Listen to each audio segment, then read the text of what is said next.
Hello again, welcome to the final module, Effective Goal Setting. I want to apologize, my webcam isn't working, so you will not see me during this presentation, but you will hear me. So today we are going to go over the importance of goal setting, effective goal setting techniques that should be utilized according to your assessment data or whatever information you've obtained from your patient. And then I'm going to quickly summarize the information we've discussed and the module's assignments, which is going to allow you to utilize some of the concepts that you've learned throughout the course. So why is goal setting important? Planning ahead means that we've decided on the behavior beforehand and we don't need to make an on-the-spot decision. So this is obviously going to be very helpful. Goal setting is a vital component of health behavior change and nutrition promotion.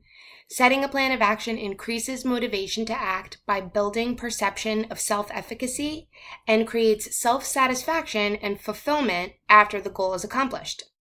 This can cultivate the individual's interest in following through with planned activities and builds on their personal involvement in their health promotion and behavior change process.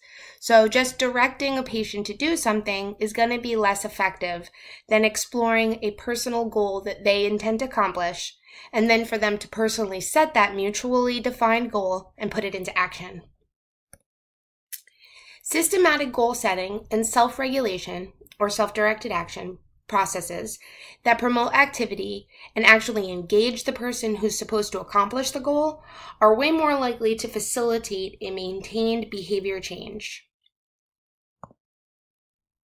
Within a person's process of goal setting and self-regulation, they should be able to choose what their specific goal is.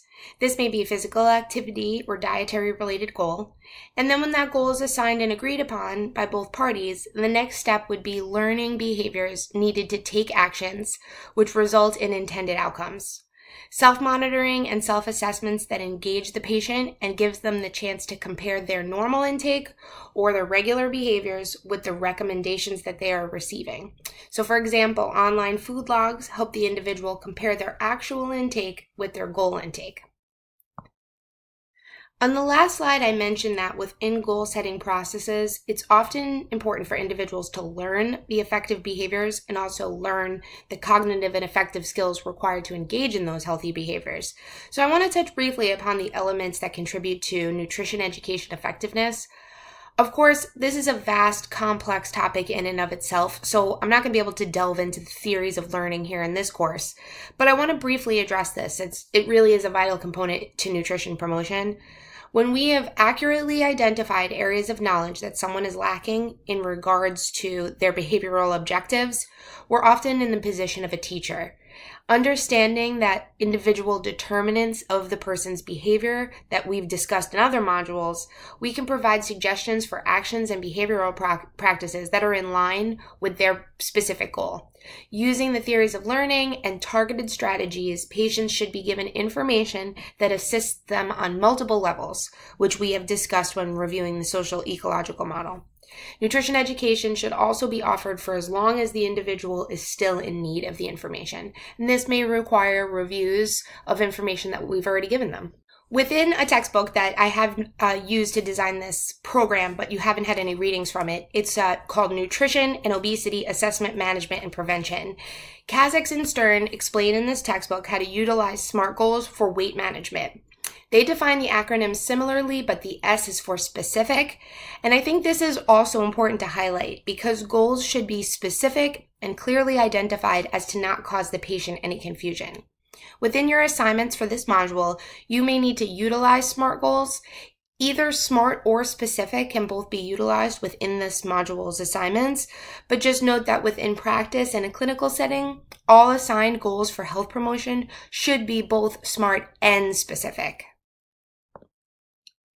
In another one of your weekly readings, you will see the SMART goal acronym extended to SMARTer goals.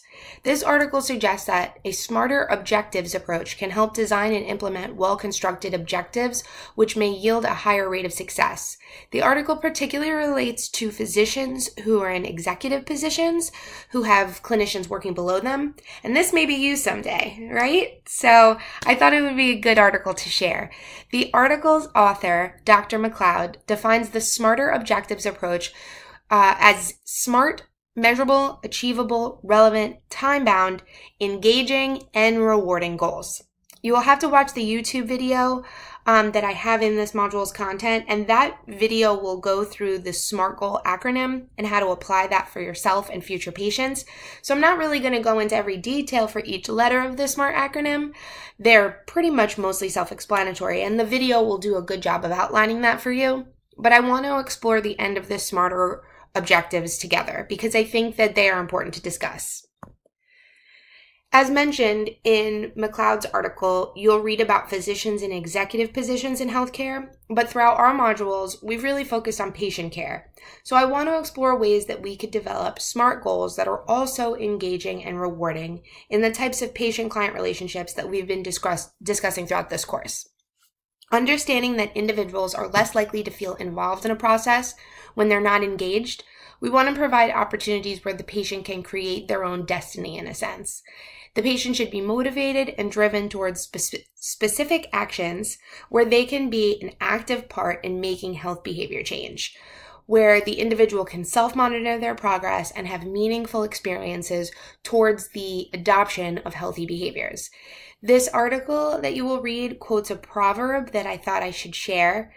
It says, "Tell me and I'll forget, show me and I may remember, involve me and I'll understand." And I thought that was really meaningful because obviously healthy habit adoption comes from practice and involvement, and getting our patients to be involved in their care process and engaging them in that is going to be very beneficial for them. Rewards are also an essential component of getting someone to perform a desired action or behavior. That's why people get paid to work and don't usually do it for free.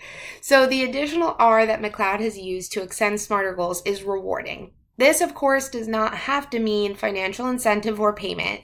We're not going to pay our patients to eat better foods or to perform more exercises, but the reward can simply be the satisfaction of accomplishment or having a meaningful purpose. You want to draw that out and help another person define their own reward for themselves.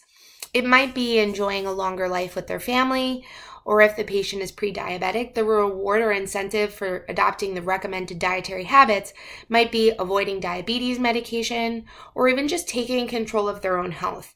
Using the spirit of motivational interviewing, we empathetically encourage and engage patients in rewarding activities and learning experiences. A way that we can both engage a patient in their change process and provide opportunities for reward from action is self-monitoring. There are a number of tools we may suggest for self-monitoring. Paper may be more fitting for certain patients, or use of a digital tracker or phone application for others. Depending upon the patient's goals or objectives, you can mutually discuss what form of self-monitoring best suits their needs. The connection that can be drawn from self-monitoring observations and health issues allows individuals to see how their choices are harmful or helpful. And this builds on their awareness and further encourages the need and desire to make behavior change. Translating an intention into action requires a plan.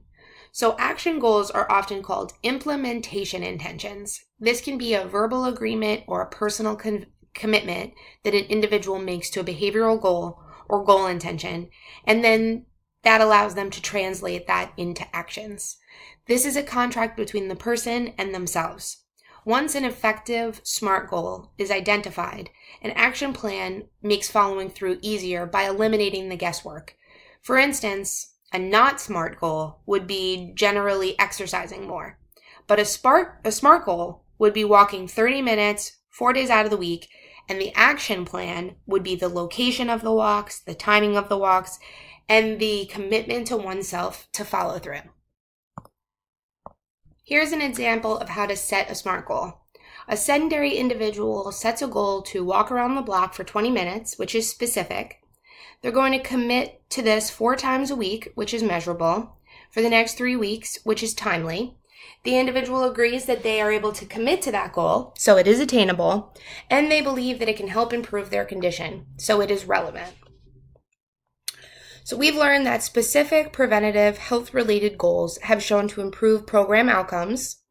Results are often determined by knowledge and ability to perform the action, so goals have to be achievable.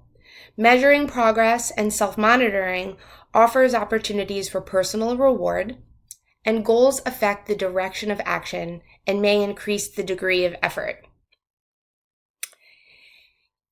After this module, you will complete and hand in your final case study assignment, which is going to allow you to utilize goal-setting techniques. And for your final assignment, you're going to engage in a session with a simulated patient. Through this simulation, you're going to apply all the theories, models, and principles that we've explored throughout this entire 5-module program. You will apply your motivational interviewing skills while assessing an individual according to their stage of change and a view of them from the socio-ecological model. When you have made a fair assessment of the patient's assessment, you will continue to engage in communication where the individual will highlight their personal proposed goals. Mutually, you will determine a SMART or specific, measurable, attainable, relevant, time-bound goal so that the individual is going to be engaged and they have potential for success. These simulated patient conversations will be scheduled via email, so look out for a message from me so we can firm up a time for your live health behavior counseling stimulation. Good luck with your assignments. I hope you enjoyed this module and the readings as well as the YouTube video. Thank you again for watching. Here are my references. Take care.